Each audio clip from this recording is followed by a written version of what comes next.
us. Now, the defense minister of the Netherlands, I know it sounds like an oxymoron in a country that resisted Hitler for less than one single day, but they have a defense minister. Of course, being achingly politically correct, it's a woman defense minister. And she said today that the money they're putting into Ukraine is a cheap way to resist Russia. It's cheap, of course, only if you hate the Ukrainian people who are dying in vast numbers for the money that is being put in order that they can satisfy themselves that they are resisting Russia. That really is the way that NATO looks at this conflict, isn't it?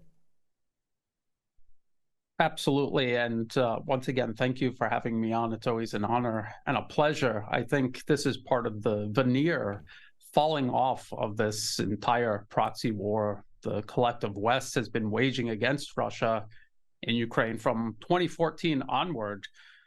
It really has been a process of the West conditioning Ukraine into a proxy to use as a battering ram against the Russian Federation. And now we see this whole process coming full circle, all of the propaganda evaporating and their true colors finally showing. We've heard similar sentiments expressed in the United States. We've heard people in the US Congress talk about how this is a great investment, how the Ukrainians will fight to the last man, and how this is going to ultimately deter China, but deter China from doing what? Existing?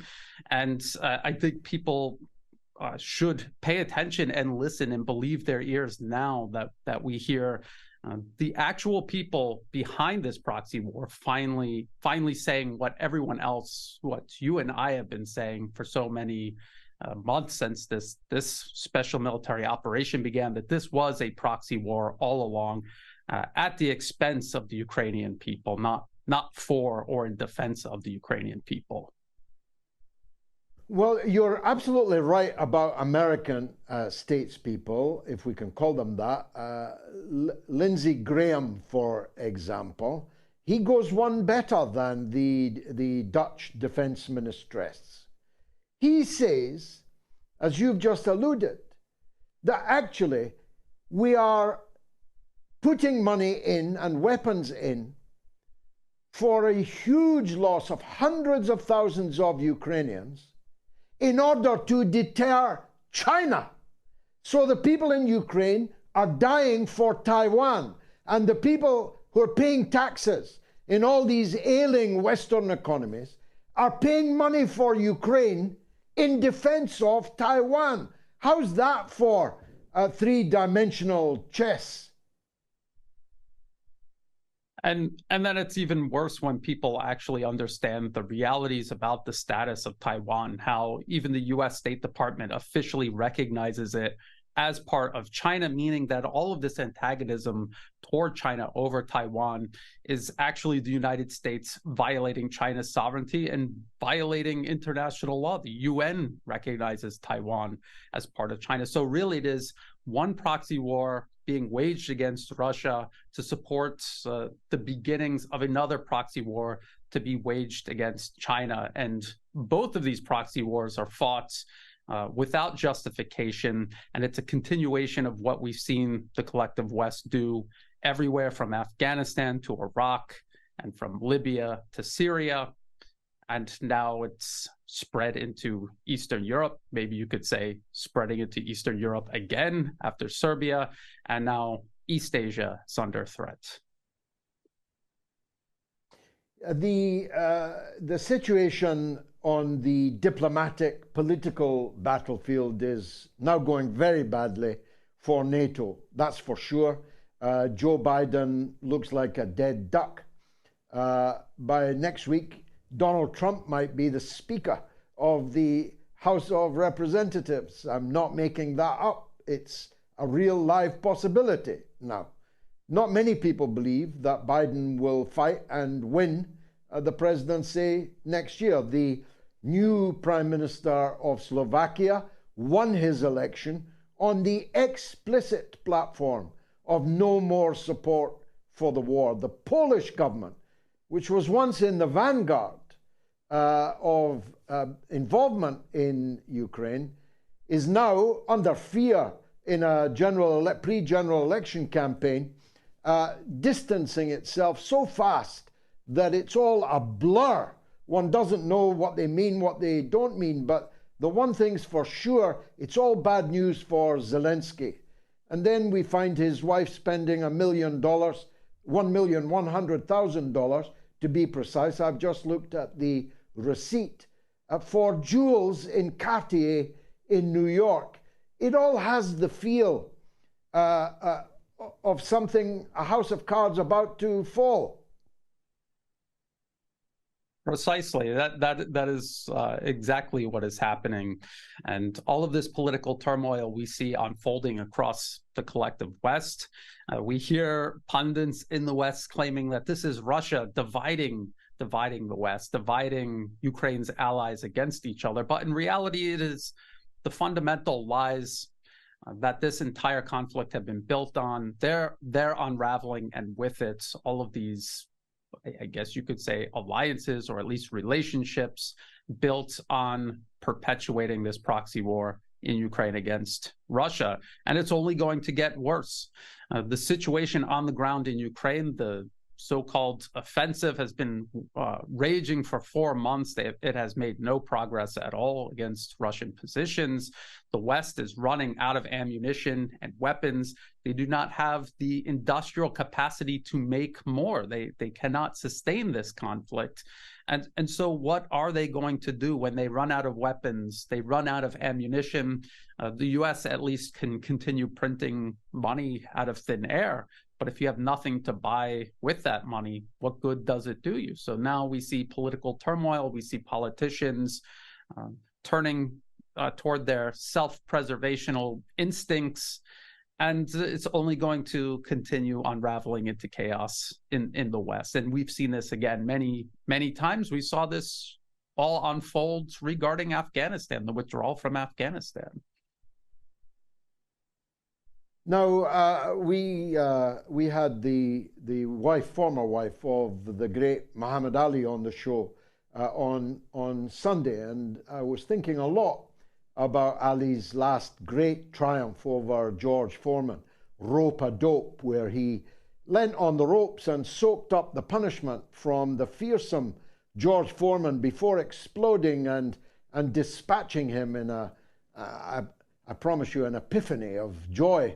For most of us, certainly for me. Isn't that what Russia's doing now? Rope-a-dope.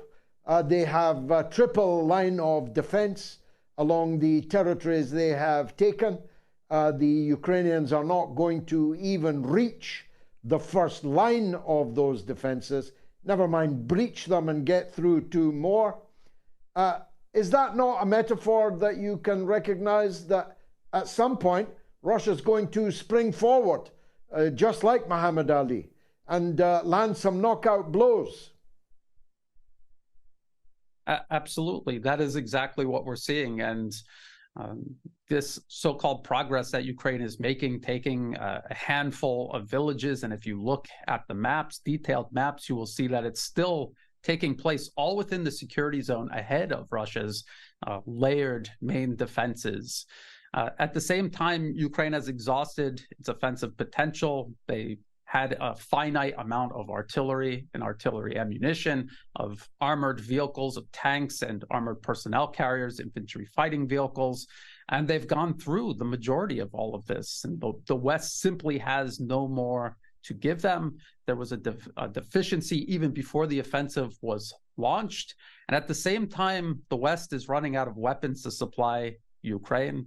Amid this offensive and onward, Russia has expanded its own military industrial production. And these are facts that you and I have talked about for months on this show. And now these are facts that finally the New York Times is reporting in the pages of its newspapers. We can read about how Russia is making 7 times more arms and ammunition than the collective West, not just the US or Europe, but them together. No, I mean, you've got to hand it to Putin.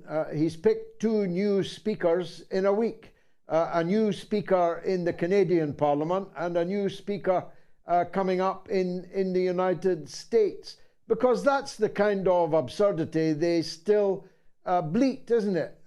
Anything that goes wrong for them is Putin propaganda, misleading people, and so on. And that's the basis on which they then move to close down voices that they don't like, because they're reaching more and more people with an alternative view on the war.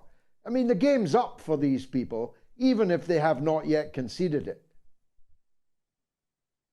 Absolutely, and we're all in danger of that. So we can see the desperation setting in. And I remember many years ago, when I was much younger, and I remember the West always saying about these so-called dictatorships and how them banning media in their country, how that was always a sign of weakness. And now we see the West leading the world in censorship, banning media. They've uprooted all Russian media entirely within their borders. They're planning on doing the same thing with Chinese media. And what is the reason for this? Is it because Russia and China are saying anything that is untrue? I just explained how the New York Times is now saying things that we have been saying for many months, things that had been labeled as Russian propaganda. So it is absolutely desperation setting in. They're not looking at the fundamentals that are creating this and driving this problem. And until they do that, the desperation will only grow, because their problems will only grow. I mean, the end game is not clear in the fog of war, and much of it will depend on how far Russia wants to go. But my mind's eye tells me that the end game will be approximately half of Ukrainian territory, including all of the coast and all of the east of the Dnipro, will be new parts of Novorossiya. They will effectively be part of Russia. And then the rest, it's inconceivable that the Russians could leave a NATO statelet, however much of a stump it was, in being. So there would have to be regime change in Kiev. Otherwise, you'd get what you've got in Kosovo, which is effectively NATO-occupied stump statelet, which can be activated at any point, which it currently is being activated in Kosovo, to cause problems for, in that case, Serbia, in this case, Russia. So it doesn't just end with the partition of the country, does it? It would have to end with a government in Kiev that was friendly to Russia and entirely neutral, and for all time. Yes, I think that's a very reasonable assessment. Of course, nobody can predict the future, but we've seen many Russian leaders begin to hint toward this type of outcome. We have to remember also that even while this conflict rages within Ukraine, there are many other factors unfolding outside. Geopolitically, we are watching multipolarism rise. We're watching US-led unipolarism fade. The dollar is weakening. The economies and industries of the multipolar world are surpassing the collective West. And when you add all of those things up with the situation taking place within Ukraine's borders and Russia and Ukraine fighting this conflict, I think all of these things will drive the ultimate outcome. I think the West is going to be pushed into a corner where it's going to have to make a decision. We see that the tighter they try to grip onto Ukraine, the more everything starts to unravel. Eventually, I think they're going to have to realize there are limits to their power. They're going to have to negotiate finally in good faith with Russia. All the way up until now, they have not. But I don't think they're going to be able to get away with that anymore. They're not going to be able to get away with it because Russia will not let them. And I think even the internal factors within the West will no longer make this plausible. Lastly, Brian, I'm always grateful for your time, especially given the hour for you. I've just made a film about Taiwan. It's in its final editing stages now. What do you see as the overarching, it's 74 years now since the People's Republic. They're very patient people. And I posed the question in my film, will China wait for the apple to fall from the tree, or will it feel that it has to shake that tree before the Americans turn it into a fortress that is an actual threat to any reunification ever with China? How do you see the relative balance of these two approaches right now? I think that's a very good and important question. China has been extremely patient. Many people might not know this, but the United States actually has troops stationed in Taiwan. And that is the ultimate provocation, to acknowledge that Taiwan is part of Chinese territory, but then to station troops there, knowing that you have no approval at all from Beijing to do that, to openly and constantly promote separatism in Taiwan, again, while also having a one China policy. So the US is doing absolutely everything it can to provoke China. I think the reason why China has not allowed itself to be provoked is because they understand that time is on their side. Even the